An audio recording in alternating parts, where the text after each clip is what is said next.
Sanggar Cerita mempersembahkan Sabda Pandita Ratu.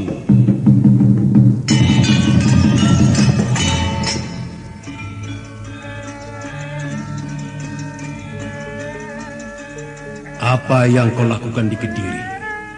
Kau berkeliaran di jalan-jalan dengan berpakaian compang-camping seperti pengemis.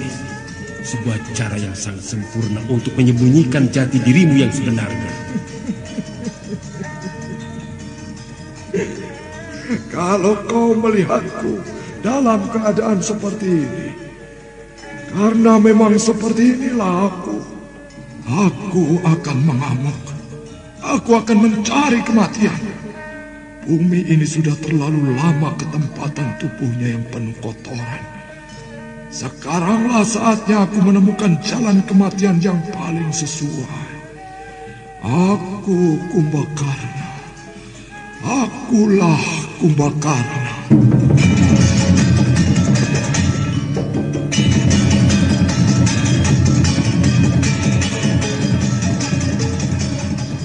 Sabda Pandita Ratu, sebuah kisah penuh dilema, tragedi cinta anak manusia, perebutan tahta, mabuk harta dan duniawi, serta silaunya kehormatan, di mana keangkara murkaan merajalela karena dendam yang membara.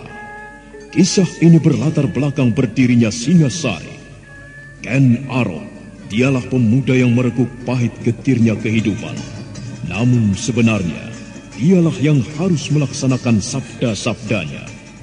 Perjalanan sengsaranya adalah awal untuk meraih keberhasilan, untuk menuju kejayaannya di saat Singasari berdiri. Apakah cita-citamu itu, Kenomang? Aku ingin mengubah nasibku. Aku bosan dengan kehidupanku selama ini yang terlunta-lunta, akrab dalam pelukan kemelaratan. Kadangkala aku berangan-angan, aku adalah seorang istri dari Patih.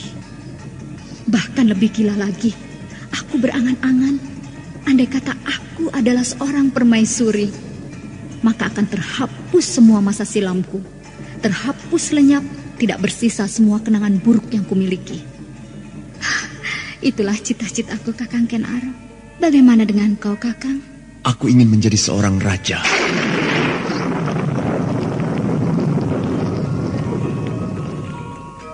Sabda Pandita Ratu. Naskah ditulis oleh Pondra Swasti Langit, diolah oleh Agung Bahrodi, didukung oleh artis-artis terkemuka Ferry Fadli, Eli Ermawati, M. Abud, Ivone Rose, dan lain-lain. Teknik dan montase Ibing Arifin, dengan sutradara Dian Pertiwi. Sabda Pandita Ratu. Kali ini dalam episode ke-15 dengan judul Singasari.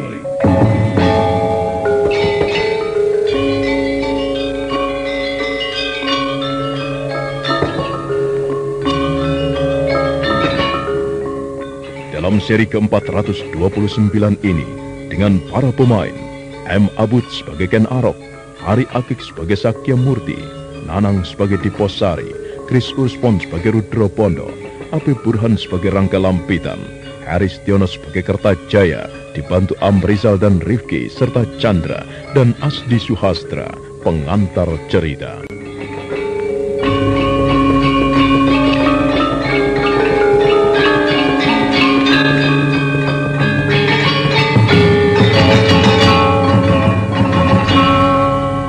Pertempuran itu berlangsung dengan dahsyat, seolah-olah Tumenggung Murtiwan Dawa telah benar-benar menjelma menjadi Kumbakarna yang sedang bertempur dengan Hanuman yang memiliki ilmu kanuragan guna kasantikan yang juga sama tingginya.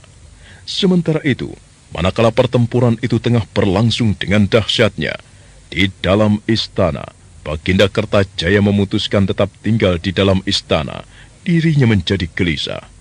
seorang prajurit yang nampak melintas segera dipanggilnya. Hamba menghaturkan sembah Baginda. Aku terima sembahmu, prajurit. Baginda memanggil hamba. Apakah yang harus hamba kerjakan, Baginda? Prajurit. Iya, Baginda. Aku sudah tidak mendengar gemuruhnya peperangan, kecuali suara orang yang nampaknya berkelahi. Benarkah itu? Hamba tuanku. Lalu bagaimana dengan peperangan itu? Ceritakanlah kepadaku, prajurit. Ampun tuanku, sebaiknya hamba memanggil senopati yang memimpin pengawalan istana pada saat ini, yang akan memberikan keterangan yang lebih jelas dari yang bisa hamba laporkan, tuanku. Aku mengerti apa yang ada di dalam perasaanmu, prajurit. Nampaknya kau takut. Aku memang pernah bertindak keterlaluan, membunuh seorang prajurit yang memberikan laporan yang tidak menyenangkanku. Disitulah letak kesalahan yang pernah aku perbuat, prajurit, yang membuatmu sekarang takut pula. Tetapi percayalah kepadaku, prajurit, bahwa pada saat ini aku telah melihat segala kekurangan yang pernah kuperbuat. Rupanya Hyang Batara Agung telah menghukumku, prajurit. Kau jangan takut, ceritakanlah kepadaku bagaimana dengan peperangan itu. Hamba tuanku, peperangan memang telah berakhir, tuanku. Dan siapa yang keluar sebagai pemenangnya? Kediri kalah, tuanku. Oh, telah aku duga, memang demikianlah yang akan terjadi. Terima kasih, prajurit. Kau telah berbuat sebaik-baiknya. Tetapi, siapakah yang sedang berkelahi di sana itu? Teriakan-teriakannya sedemikian lantangnya hingga terdengar sampai kemari. Ken Arok, tuanku. Ken Arok? Ya. Lalu siapa yang menjadi lawannya? Gusti Tumenggung Murtiwandawa, tuanku. Mendadak, rona wajah Baginda Kertajaya berubah, seperti ada sesuatu yang menggerayangi permukaan hatinya. Prajurit itu melihat bagaimana Baginda berusaha mengendalikan gejolak di dalam dadanya sendiri. Dengan pandangan yang sepertinya tidak percaya, menatap prajurit di depannya. Benarkah apa yang kau katakan, prajurit? Yang bertempur itu adalah Tumenggung Murtiwandawa? Hamba tuanku, demikianlah sebenarnya. Murtiwandawa, jaga Dewa Batara. Apa yang dilakukan itu adalah untuk membela Kediri, membela negerinya, bukan membela aku. Murtiwandawa, kau benar. Apa yang kau lakukan itu benar, tidak ada gunanya kau membela aku. Tidak ada gunanya membela Kertajaya.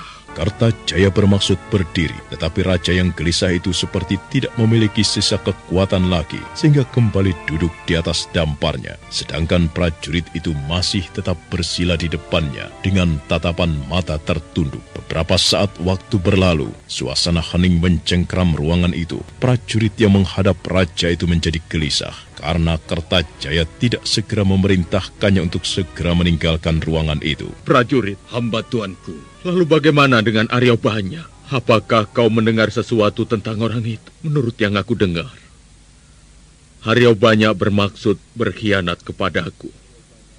Ia tidak membawa pasukan yang dipimpinnya untuk menyongsong pasukan Ganter. Tetapi dia akan membiarkan pasukan itu menggilas Kediri.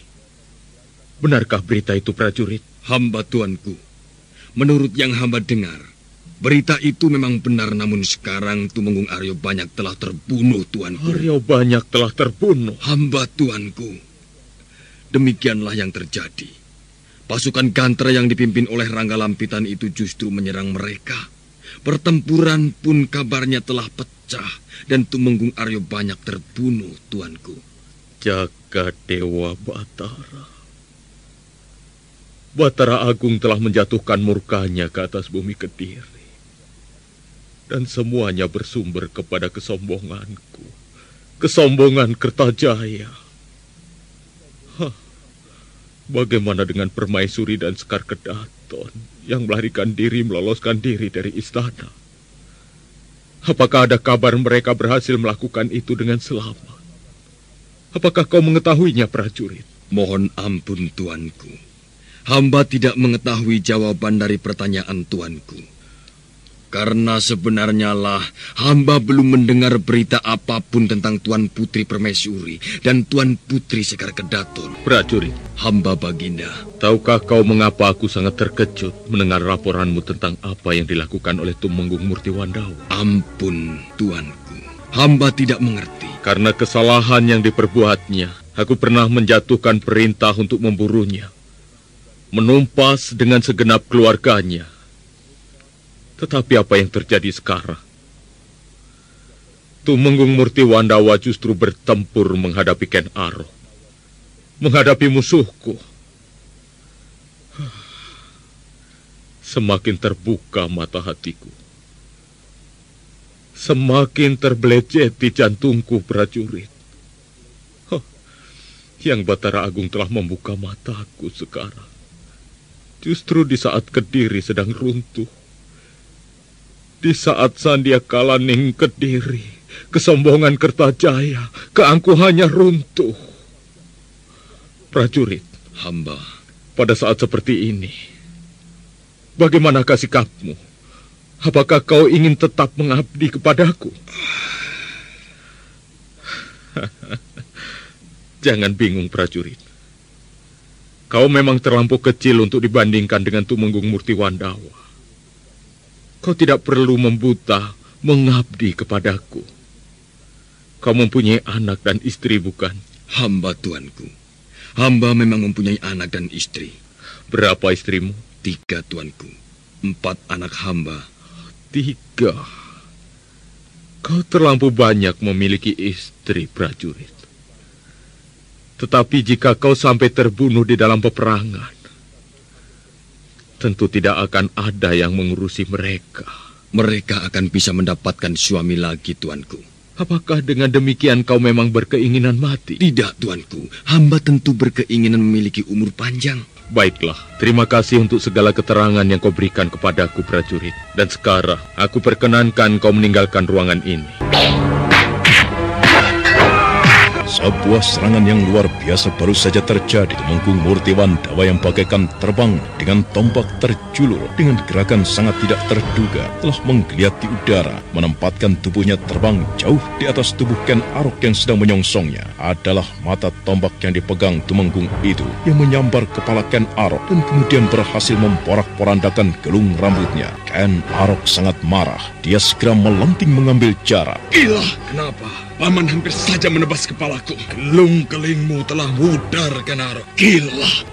Selanjutnya, kepalamu yang akan kukail, Ken Arok. Aku tidak telaten dengan pertempuran ini, Paman. Lalu apa maumu? Jika kita terus bertempur dengan cara yang seperti ini, maka dalam waktu 10 hari pertempuran ini belum tentu selesai. Mari kita akhiri dengan benturan Aji Pamungkas, supaya cepat kelihatan hasilnya. Jika aku harus mati di tangan Paman Murti Wandawa, maka segeralah mati. Sebaliknya, jika Paman Temenggung yang memenangkan perang tanding ini, Paman boleh mengangkat diri menjadi raja di Kediri. Sayang sekali, aku tidak berminat. Berminat atau tidak, mari kita mengadu Aji Pamungkas. Baik, aku akan layani keinginanmu. Sebenarnya lah, jantung semua yang menyaksikan peristiwa itu berdebar-debar. Semua mata bagaikan melotot, tidak ingin kehilangan peristiwa yang tentu sangat luar biasa. Dalam pada itu, perempuan yang mengenakan ikat kepala di kening dan berdandan seperti lelaki dan tidak menarik perhatian itu, nampak berkomat kamit mengucapkan sesuatu yang hanya dimengerti oleh dirinya sendiri. Tanpa setahu siapapun, perempuan tua itu dengan cara yang hanya diketahuinya sendiri mengendalikan Tumenggung Murti Wandawa. Dan Ken Arok telah berjalan mundur. Dia kemudian mengaum.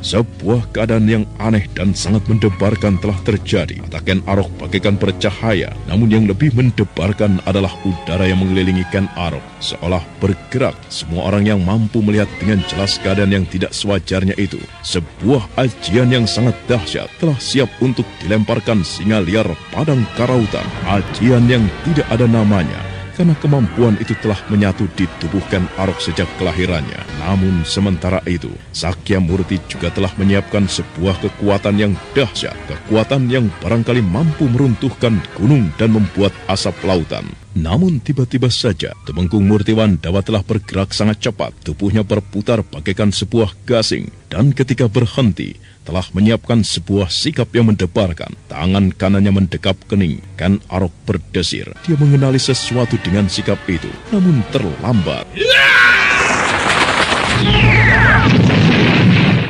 Gila, aku tidak sempat melihatnya.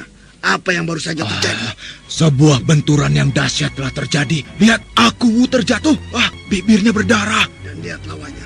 Ia masih mampu berdiri. Bukan iya. Selama ini aku mengira Ken Arok adalah orang yang tidak mungkin menemukan lawan. Iya ya. Ternyata sekarang ada orang yang mampu membuatnya kelabakan. Itulah sebabnya isi dari kehidupan ini. Siapa yang tinggi, ternyata ada yang melebihi tingginya. Sebuah benturan yang sangat dahsyat telah terjadi. Demikian Tumenggung Murtiwandawa menggerakkan tangannya bagaikan mengibaskan sesuatu. Seberkas sinar telah melesat menyongsong kekuatan yang telah dilepas pula.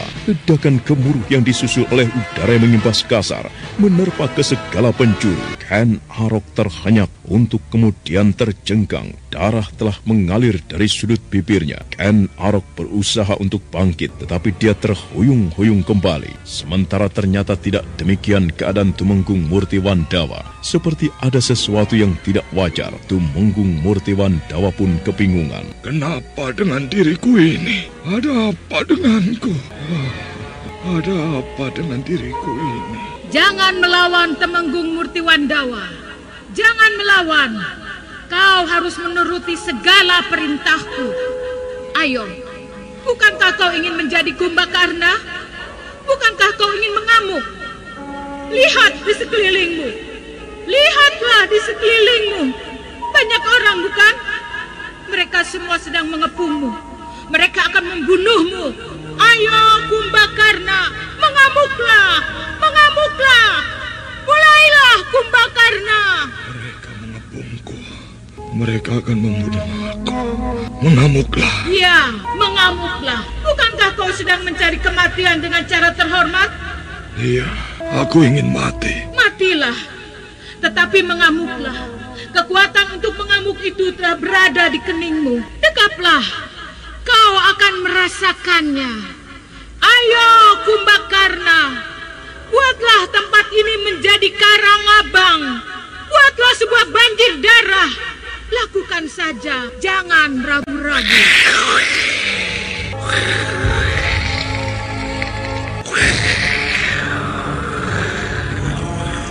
Ayo, majulah kalian semuanya. Ayo, majulah kalian semuanya. Siapa yang ingin mati, mendekatlah. Mendekat kepadaku. Aku remukkan kepalamu. Bagaikan raksasa yang sedang melakukan triwikrama, Tumenggung Murtiwandawa menggeram.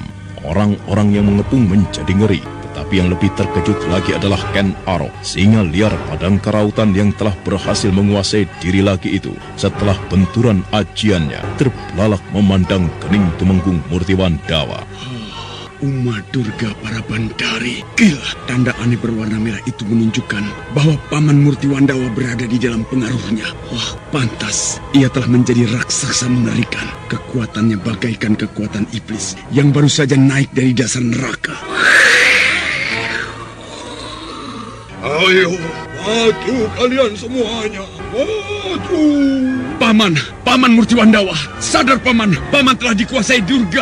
Paman. Benturan aji pamungkas antara Ken Arok dan Tumenggung Murtiwandawa berlangsung dengan sangat dahsyat. Ken Arok terpental dan mulutnya mengalirkan darah segar. Tetapi oleh ketahanan tubuhnya yang luar biasa, Ken Arok mampu segera bangkit kembali. Namun demikian yang lebih mengejutkan Ken Arok adalah keadaan Tumenggung Murtiwandawa. Pada kening orang itu nampak sebuah noktah kemerah-merahan. Maju kalian semuanya. Ayo majulah, hadapi aku. Aku antarkan kematian kalian untuk menjadi santapan para hantu penghuni dasar neraka. Ayo, majulah kalian semuanya. Paman, tunggu. Di kening Paman ada sebuah tanda merah. Paman telah dikuasai Durga. Kau sedang bicara apa, anak muda? Paman Murtiwandawa, Paman telah dikuasai Durga. Paman melakukan semua ini di luar kesadaran Paman. Cobalah Paman renungkan hal itu. Usahakan Paman menguasai diri. Paman, sadarlah. Paman telah dikuasai Durga. Paman Murtiwandawa harus menguasai diri. Kalian semua telah mengepungku. Kalian semua tentu akan membunuhku. Ayo, kalian semua telah mengepungku. Kalian tentu akan membunuhku. Apa kalian pikir aku akan takut menghadapi kalian? Ayo, maju. Majulah kalian semuanya. Paman, sadarlah. Paman, sadarlah. Paman tengah tidak menyadari keadaan. Paman harus menguasai diri. Gila. Yang terjadi kemudian bukan lagi perang tanding. Karena Sakyamurti tidak hanya menyerang Ken Arok, tetapi serangannya juga ditujukan pada prajurit yang mengepungnya, sehingga mereka kemudian ikut menyerang. Pertempuran yang kemudian terjadi seolah demikian banyak orang tengah mengepung dan memburu seekor harimau. Tetapi harimau itu bukan sembarang harimau, bukan harimau yang mudah dilumpuhkan, tetapi bahkan telah meminta banyak korban. Korban-korban kemudian berjatuhan. Setiap sambaran tombak Tumenggung Murtiwandawa selalu berarti maut bagi korbannya.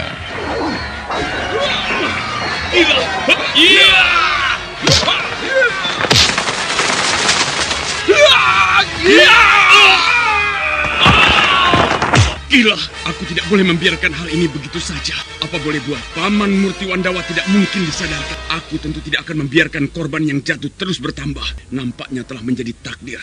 Orang itu akan mati dengan cara seperti ini. Aku tidak boleh merasa ragu-ragu. Aku harus melumpuhkannya.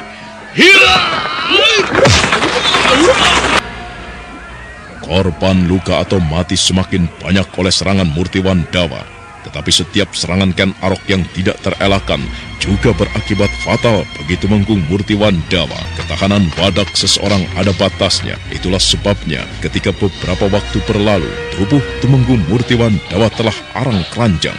Bahkan kemudian tidak mampu bergerak lagi, kecuali berdiri dengan tombak masih berada di tangannya. Berhenti! Hentikan serangan! Mengapa malah dihentikan? Orang itu sudah tidak berdaya. Lihat, dengan mudah kita tinggal membunuhnya. Ya, mengapa justru dihentikan? Kawan-kawan kita sudah banyak yang menjadi korban. Lihat, berapa kawan kita yang mati dan berapa kawan kita yang terluka. Tidak terhitung jumlahnya. Kita bunuh saja. Kita bunuh orang itu. Bunuh! Bantai orang itu. Kita bantai untuk menukar kawan-kawan kita yang dibunuhnya. Tenang kalian semua. Aku minta diam. Lihat orang ini. Nama sebenarnya adalah Sakyamurti, yang kemudian ia lebih terkenal dengan nama yang lain, Tumenggung Murtiwandawa. Sekarang ia telah melakukan perbuatan yang sangat mengerikan. Terlampau banyak korban kawan kita yang telah menjadi endok amun-amun karena perbuatannya. Kita tidak bisa membiarkan perbuatannya itu begitu saja, bukan? Kita bunuh orang itu. Kita tidak bisa memaafkannya. Kita bunuh saja. Baik, aku sependapat. Aku setuju dengan isi hati kalian. Orang ini harus dibunuh. Ia sudah kehilangan tenaganya. Akan tetapi itu bukan berarti kita harus memaafkannya. Akulah yang akan menjatuhkan tangan untuk merampunginya dengan sebuah hukuman yang paling dahsyat. Kalian lihat saja. Kalian lihat apa yang akan kulakukan. Ken Arok berjalan mengitari Sakyamurti, seolah sedang mencari sudut yang paling sesuai untuk membantai Sakyamurti yang sudah kehilangan kekuatan itu. Dan Ken Arok pun kemudian menggeram, tangannya mengempang. Sebuah hajian yang dahsyat telah disiapkannya. Aku tidak boleh gagal. Aku harus berhasil mengenai keningnya. Aku harus tepat sasaran mengenai keningnya. Tidak boleh meleset. Harus kena.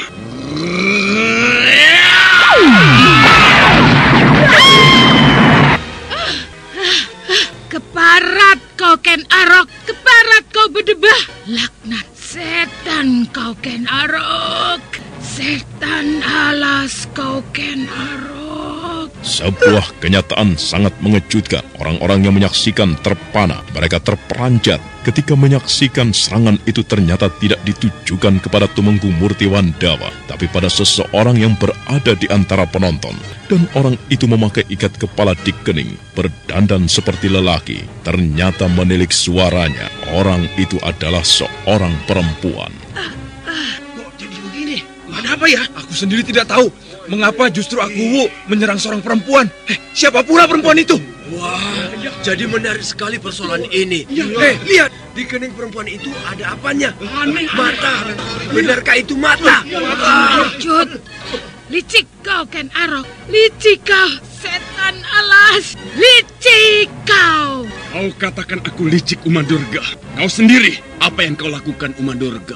Kau telah memperalat Temenggung Murti Wandawa untuk memuaskan nafsu kebinatanganmu. Orang itu memang harus mati. Ia adalah orang yang menjadi induk garis keturunan dari bayi yang akan menjadi sandungan langkahku. Mati baginya adalah hal yang seharusnya. Aku pikir kaulah yang seharusnya mati di sini, Uma Durga. Setinggi apapun ilmu kanuragan yang kau miliki, akan tetapi menghadapi aku dengan sedemikian banyak orang-orangku, apa yang bisa kau lakukan? Apa yang bisa aku lakukan? Hah?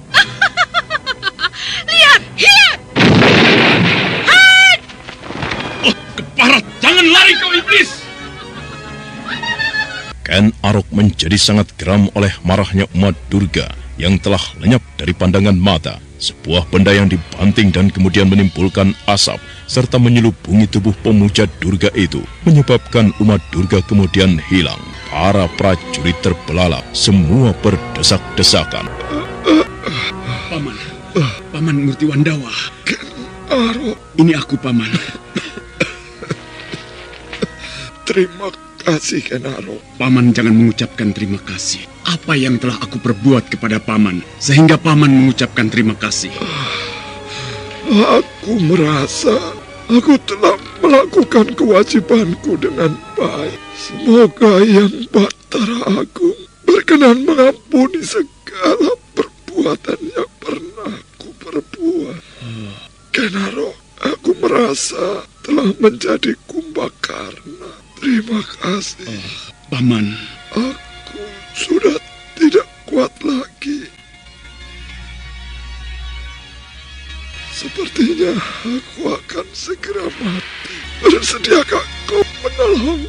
Paman, aku akan memanggil seorang tabib yang mumpuni. Paman akan segera diobati. Jangan membohongi diri sendiri, Ken Arok. Kau tahu keadaanku dan kau tahu pula apa artinya. Aku tidak mungkin bertahan hidup lebih lama lagi. Aku tidak mempunyai waktu cukup banyak, Ken Arok. Baiklah, Paman. Katakanlah.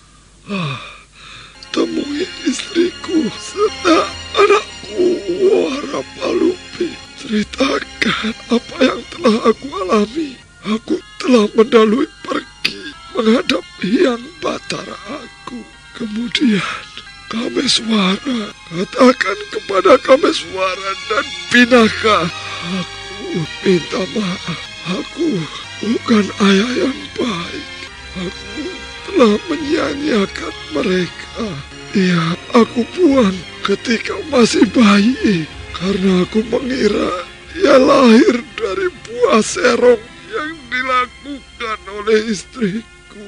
Ternyata wajahnya yang sangat mirip aku menjawab semuanya. Ya, benar anak kandungku. Kemudian Pinaka Swasti Ratu. Aku benar-benar iblis yang paling terkutuk. Aku telah memperkosa seorang gadis calon istri adikku sendiri.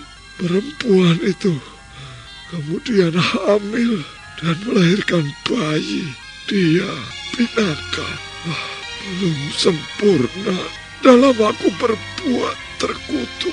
Aku bahkan telah membunuh Galuh Urang adikku sendiri yang telah membesarkan Pinaka. Pinaka tidak akan mengampuni aku. Katakan kepadanya, Ken Arok, aku telah menebus semua perbuatan biadab itu dengan kematian. Ken Arok. Paman. Nafas itu telah terhenti. Sakyamurti atau Tumenggung Murti Wandawa telah pergi untuk selamanya. Kepalanya terkulai di pangkuan Ken Arok. Ada sebuah desir yang menggerataki dada Ken Arok yang menyebabkannya untuk beberapa saat lamanya Ken Arok termangu. Suasana pun kemudian menjadi hening. Paman Murti Wandawa, Paman Sakyamurti, Paman. Dia sudah pergi, Ken Arok. Yang Batara Agung telah berkenan memanggilnya dengan sebuah cara yang terhormat. Uma Durga keparat iblis. Aku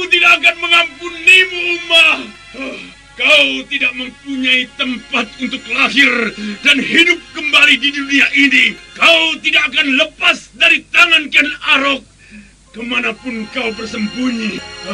Paman Murtiwandawa, tidurlah Paman dengan tenang. Aku akan membalaskan apa yang telah kau alami, Paman. Aku berjanji, Paman, perempuan pemuja Batari Durga itu tidak akan mendapatkan tempat di dunia ini.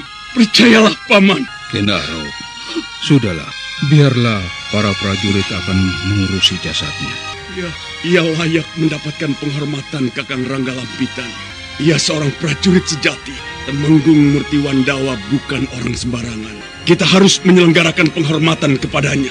Kematiannya harus diantarkan dengan puja dan puji, serta doa para Brahmana dan para suci. Aku menghendaki jasad Paman Temenggung Murtiwandawa diperabukan. Kau bisa memerintahkannya kepada para prajurit. Ken Arok kemudian berdiri, menebarkan pandangan matanya menyapu kepada semua orang yang seperti tumpah ruah di alun-alun itu. Suasana hening, tidak ada seorang pun yang bersuara.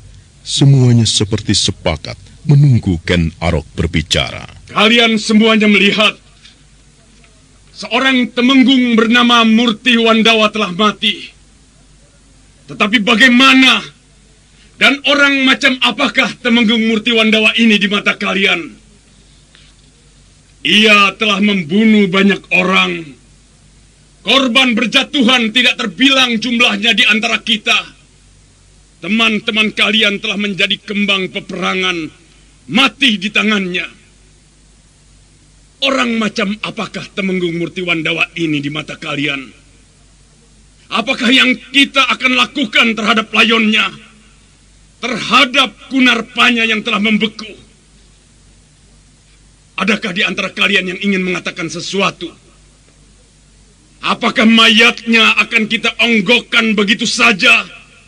Atau karena ia telah membunuh banyak sekali kawan kita, maka mayatnya pantas kita berikan kepada anjing-anjing dan serigala liar di hutan?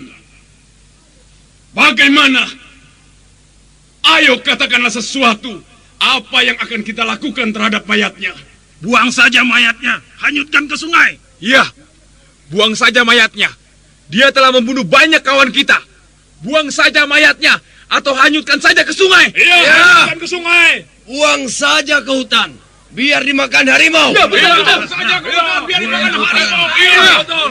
Jadi kalian sependapat jika mayat Temenggung Murtiwandawa ini kita buang ke sungai dan kita hinakan. Demikian? Ya. Jika demikian jawaban kalian, kalian tidak patut menjadi prajurit. Lebih baik kalian menjadi perampok atau gerombolan liar yang tidak tahu tatanan. Sikap kalian bukanlah sikap seorang prajurit sejati. Wah, kok malah kita yang disalahkan? Apa sebenarnya yang dimaksud aku? Kawan, bukankah orang itu telah banyak mencelakakan kawan-kawan kita? Lalu, apa yang mesti kita lakukan? Memberi penghormatan kepadanya? Itu tidak mungkin. Tidak mungkin. Dengarlah kalian semuanya. Pada dasarnya, siapapun yang mati di dalam medan pertempuran dilihat dari sudut pandang golongan yang dibelanya, maka orang itu disebut pahlawan. Bagi kalian, teman-teman kalian yang gugur adalah pahlawan. Sebaliknya, jika yang terbantai di dalam peperangan itu adalah musuh kalian, maka mereka tidak mempunyai arti apa-apa. Mengapa kalian harus marah melihat Temenggung Murtiwandawa telah membunuh terlampau banyak kawan-kawan kalian? Temenggung Murtiwandawa, sebagaimana kalian mengetahui, ia mencoba untuk menjadi Kumbakarna. Para prajurit termangu, seolah mereka membutuhkan waktu cukup lama untuk mencernakan apa yang baru saja dikatakan oleh Ken Arok. Rasanya sulit mereka untuk mengerti bagaimana mungkin memberikan penghormatan kepada mayat musuh yang telah banyak membunuh, membantai sedemikian banyak kawannya. Sesaat kemudian, ketika Ken Arok memberi isyarat dengan tangannya, para prajurit yang berkumpul di alun-alun itu kemudian bubar. Nah, bagaimana kisah selanjutnya? Saudara pendengar, untuk mengetahui jawabannya, ikutilah kelanjutan kisah ini dalam seri berikutnya. Sampai jumpa.